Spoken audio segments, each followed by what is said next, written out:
Selamat bertemu kembali dengan saya dalam materi pengantar teknologi informasi.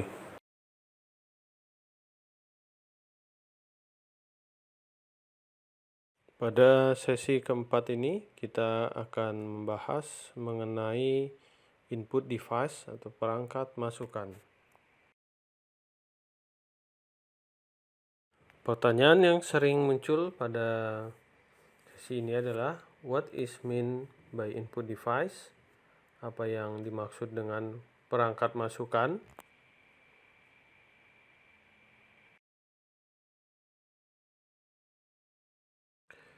Secara umum, pengertian dari input device yaitu komponen yang memungkinkan pengguna untuk memasukkan data, program, perintah, dan tanggapan.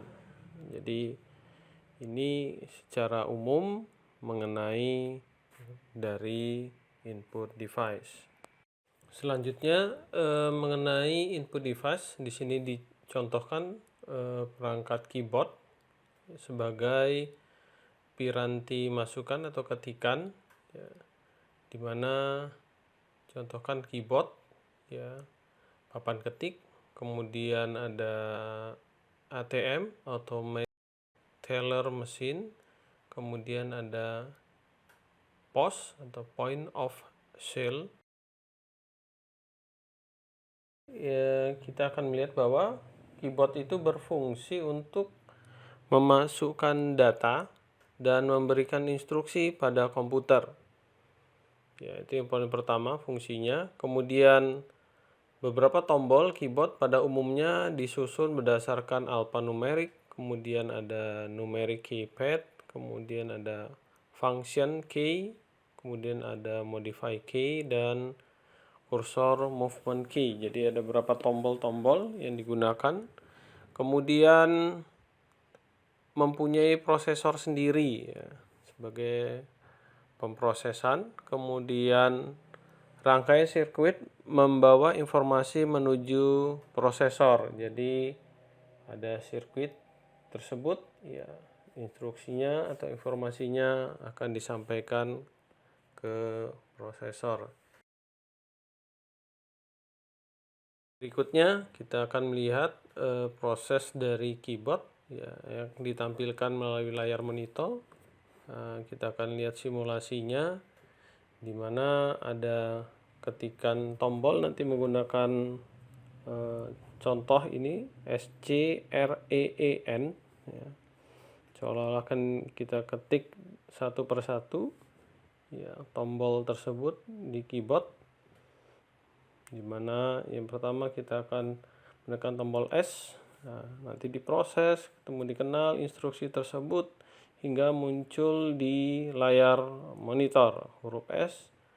Kemudian ditekan lagi tombol berikutnya huruf C, ya, dimunculkan di layar monitor, ya.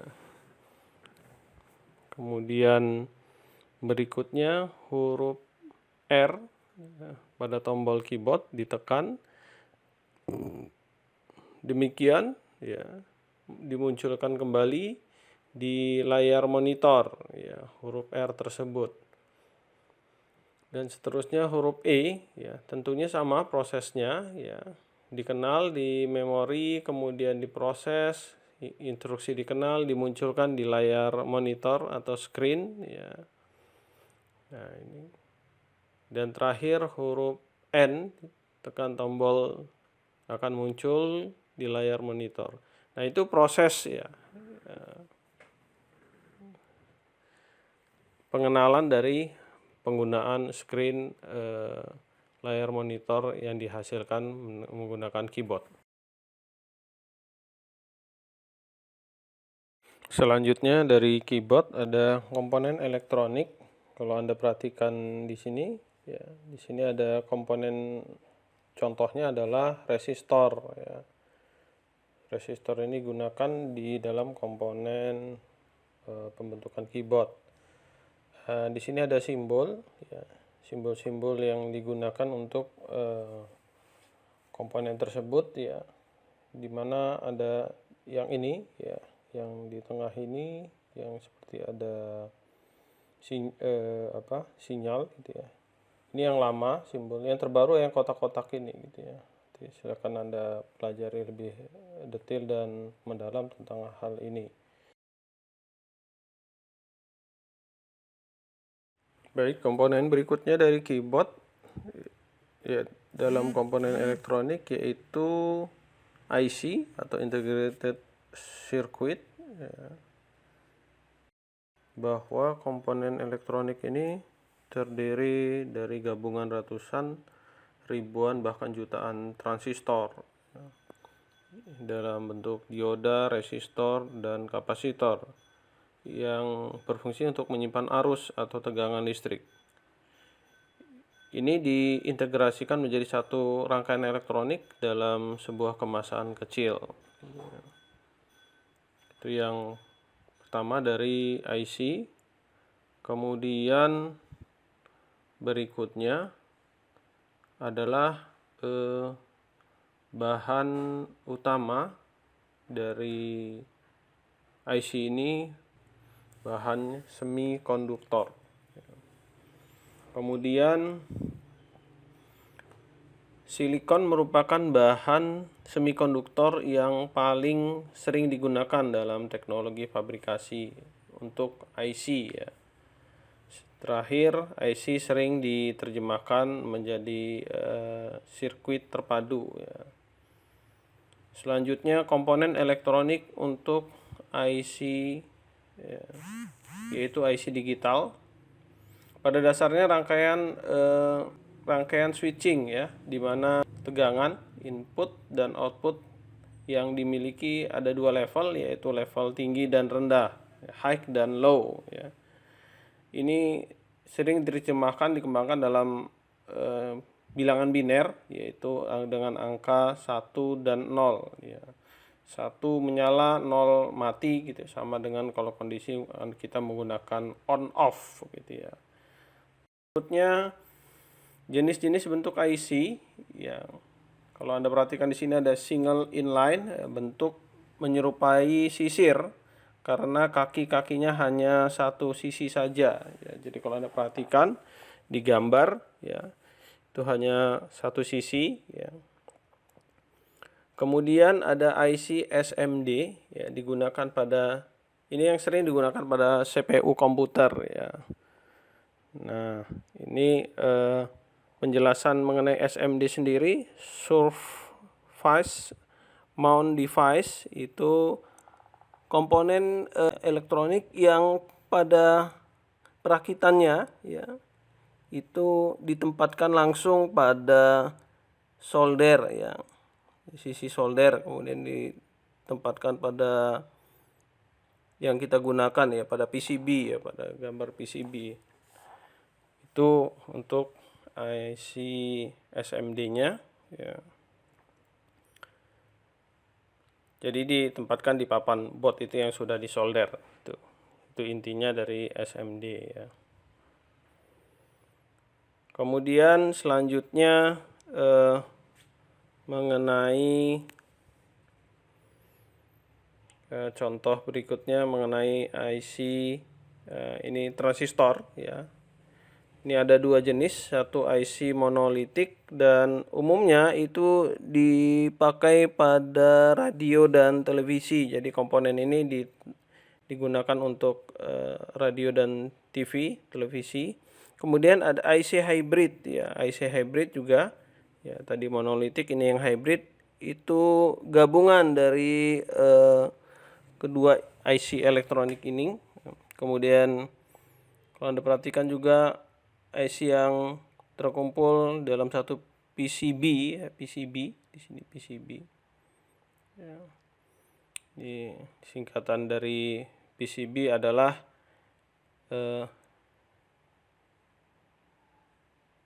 printed circuit board ya, papan ya.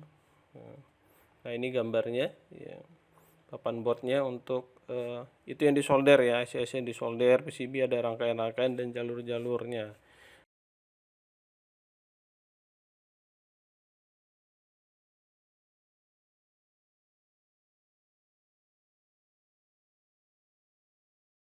Selanjutnya piranti penunjuk pointer berikutnya adalah mouse.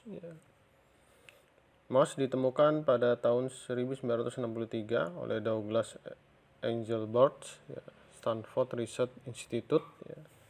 Kemudian trackball diciptakan oleh 3 orang peneliti pada tahun 1952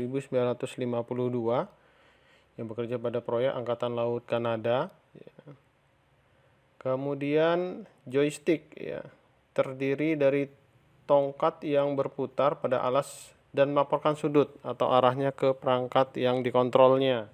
Dikenal sebagai kolom kontrol utama di kokpit banyak pesawat sipil dan militer, baik di tongkat tengah dan tongkat samping. Kemudian joystick memiliki saklar tambahan untuk mengontrol berbagai aspek penerbangan pesawat. Selanjutnya touchpads dilengkapi dengan sensor di mana permukaan khusus dapat menerjemahkan gerakan dan posisi jari kita, pengguna user, ke posisi relatif pada sistem operasi yang dijadikan output ke layar monitor. Pointer yang digunakan pada layar sentuh, di mana perangkat input dan output, dan biasanya dilapisi di atasnya tampilan visual elektronik dari hasil pemrosesan informasi. Selanjutnya, cara kerja mouse menggunakan teknologi wireless. Di sini kita perhatikan bahwa setiap gerakan maupun klik yang terjadi, kemudian itu direkam. Selanjutnya setelah direkam, datanya kemudian dikirim atau send melalui gelombang radio RF, radio frekuensi, kemudian ditransmit sinyal, kemudian ditransmit, setelah itu diterima oleh receiver yang biasanya berbentuk flash disk yang dipasang pada komputer laptop Jadi flash disk yang sudah terpasang di komputer atau di laptop. Ini contoh dari kerja mouse menggunakan wireless.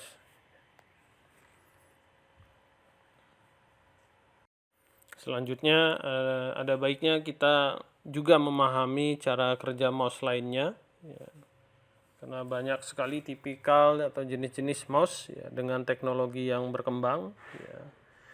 Kiranya kita dapat memahami dan menggunakan dengan sebaik mungkin. Silakan nanti dicari, dibaca, dan dipelajari.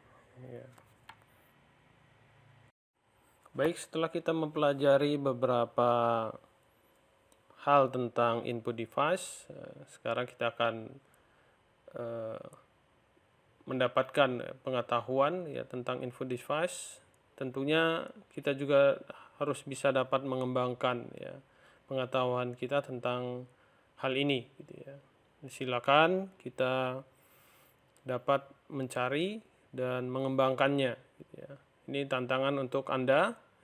Bagaimana dengan input device lainnya yang mungkin belum tersampaikan oleh saya di sini.